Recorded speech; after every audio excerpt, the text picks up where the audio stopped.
స్తోత్రం యేసయ్యా. ప్రియమైన దేవుని బిడ్డలారా, క్రీస్తు నామములో మీ అందరికీ సమాధానం కలుగును గాక. ఆమేన్. ప్రతి దినము దేవుని వాగ్దానం అని ఆత్మీయ చక్కటి కార్యక్రమంలో మిమ్మల్ని ప్రేమపూర్వకంగా ఆహ్వానిస్తున్నాం. దేవుని బిడ్డలారా, ఎలా ఉన్నారు? బాగున్నారా? ఉదయాన్నే లేచారా? ప్రార్థన చేసుకున్నారా? వాక్యాన్ని కాసేపైనా మీరు చదువుకున్నారా? దేవుడు ప్రభు మీతో మాట్లాడి ఉన్నారా? ఎందుకంటే ప్రతి దినము ఆయన మనతో మాట్లాడుతూ మనల్ని బలపరుస్తూ ఉన్న రీతిని బట్టి ఆయన స్తుతించండి, ఆయన ఘనపరచండి.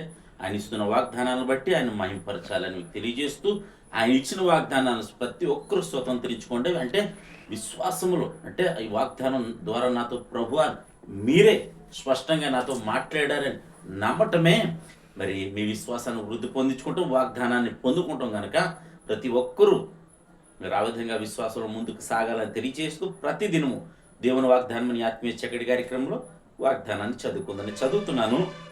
కీర్తనల గ్రంథము 139 అధ్యాయము 2వ వచనం. నేను కూర్చుండుట, నేను లేచుట నీకు తెలియను, నాకు తలంపు పుట్టక మునిపే నీవు నా మనస్సును గ్రహించుచున్నావు. దేవునికి స్తోత్రం. చక్కటి వాగ్దానం ద్వారా దేవుడు మరి మనతో మాట్లాడుతున్నాడు. ఏమనంటే, నేను కూర్చుండుట, నేను లేచుట నీకు తెలియను, నాకు తలంపు పుట్టక మునిపే అది నీవు నాకు తలంపు పుట్టక మునిపే నీవు నా మనస్సును గ్రహించి ఉన్నావు. గొప్ప వాగ్దానంతో దేవుడు మనతో మాట్లాడుతున్నాడు. మరి దినం అనేక అవసరతలు కలిగి ఉన్నాం. మనం అనేక మరి పరిస్థితులు గుండా వెళ్తున్నాం. శోధనలు కావచ్చు, నిందలు కావచ్చు, అవమానాలు కావచ్చు. ఒకవేళ నేను చెప్తేనే ప్రభువుకు తెలుస్తుందేమో, నాకు ఆలోచన వచ్చేదాకా నేను ప్రార్థన చేయాలన్న ఆలోచన కాదు. ఏ ఆలోచన నువ్వు చేసినా నువ్వు దేవునికి చెప్పాలని అనుకుంటున్నామో, కానీ నీకు ఆలోచన రాకముందే, నాకు ఆలోచన రాకముందే, ఇక్కడ దావీదు మహారాజు చూడండి ఎంత విశ్వాసంతో రాజు అయినప్పటికీ భక్తుడు, దేవుని భక్తుడు గనక తను చేయవలసిన ప్రతి నిర్ణయం కూడా యేసయ్యకి తెలిసాడు. దేవునికి స్తోత్రం, హల్లెలూయా. అలాగే ఈ దినం కూడా మనం అడగవలసినవి కూడా ప్రభువుని అడగవలసినవి ఆయనకి తెలుసు, మనం చేయవలసినవి ఆయనకి తెలుసు. మనకు సమస్తము ఏది అవసరమో ఆయనకు తెలుసు. అయినప్పటికీ మనం ఆయన సన్నిధిలో, ప్రార్థనలో, యాచనలో మరి మొరపెట్టు వారిగా ఉండాలని మరి దేవుని వాక్యం సెలవిస్తుంది. కనుక ప్రతి ఒక్కరూ విశ్వాసంలో ముందుకు కొనసాగాలని మీకు తెలియచేస్తూ ప్రతి దినము మరి దేవుని వాగ్దానం, ఈ వాగ్దానం మీ జీవితంలో స్థిరపరచబడును గాక, మీ యొక్క కోరికలు, ఉద్దేశాలు సఫలపరచబడును గాక అని ప్రార్థిస్తూ దేవుడి మాటలు దీవించును గాక. ఆమెను ప్రార్థన చేసుకుందాం.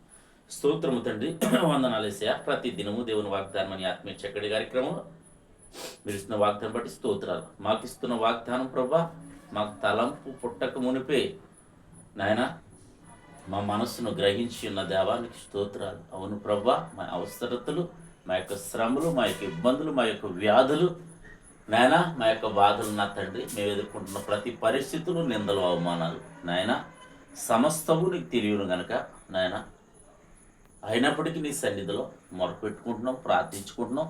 ప్రతి ఒక్కరి జీవితాల్లో ఒక అద్భుతం మీరు చేయమని, నీ రాకడ వరకు మేము విశ్వాసంలో నైనా ముందుకు సాగడానికి కృప చూపించమని ప్రార్థిస్తున్నాం. ఈ దినం మా గ్రామాన్ని, మా రాష్ట్రం, మా దేశాన్ని కాచి కాపాడమని, పై దేశాల్లో జరుగుతున్న యుద్ధాలు మీ చిత్తమైతే ఆపమని, ఆ తండ్రి శాంతి సమాధానాన్ని నెలకొల్పమని ప్రార్థిస్తూ, ఈ దినం ఎవరైతే మ్యారేజ్ డే, బర్త్డే జరిపిన బిడ్డలందరికీ క్షేమాన్ని, సమాధానాన్ని సంవత్సరం అంతైని దయక్రీటను ఉంచమని తండ్రి, ఉద్యోగాలు లేని బిడ్డకు ఉద్యోగాలు, గర్భాలను బట్టి గర్భఫలాలు, యవనస్తులకు చక్కటి వివాహాలు మీరు జరిపించమని ప్రార్థిస్తూ, తోడేండమని, నీ కృపను అనుగ్రహించమని ప్రార్థిస్తూ, దీవించమని క్రీస్తు నామములో ప్రార్థన అడుగుచున్నాం మా పరమ తండ్రి.